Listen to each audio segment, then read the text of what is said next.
Μας ρωτούν τι είναι η ενδομητρίωση. Η ενδομητρίωση είναι η έκτοπη ανάπτυξη λειτουργικού ιστού από το εσωτερικό της μήτρας εκτός της μήτρας.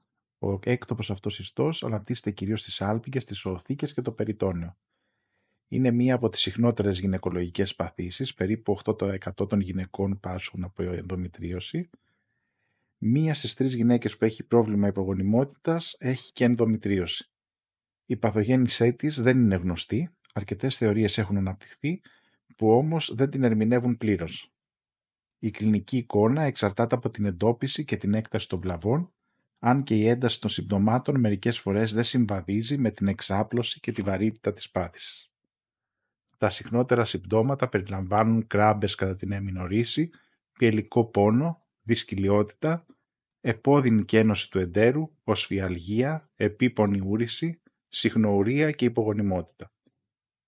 Η διαγνωστική λαπαροσκόπηση είναι ο πιο σίγουρος τρόπος για να τεθεί η διάγνωση. Αντιμετωπίζεται φαρμακευτικά με τη χρήση ενέσιμων GnRH αναλόγων μια φορά το μήνα ή κάθε 3 μήνες, προκαλώντας τεχνητή εμμηνόπαυση για 6 μήνες και χειρουργικά από εξειδικευμένο γυναικολόγο. Η χειρουργική αντιμετώπιση μπορεί να πραγματοποιηθεί ανοιχτά, λαπαροσκοπικά ή ρομποτικά, ώστε να γίνεται ριζική εξαίρεση της νόσου, ώστε να ελαχιστοποιηθούν οι υποτροπές.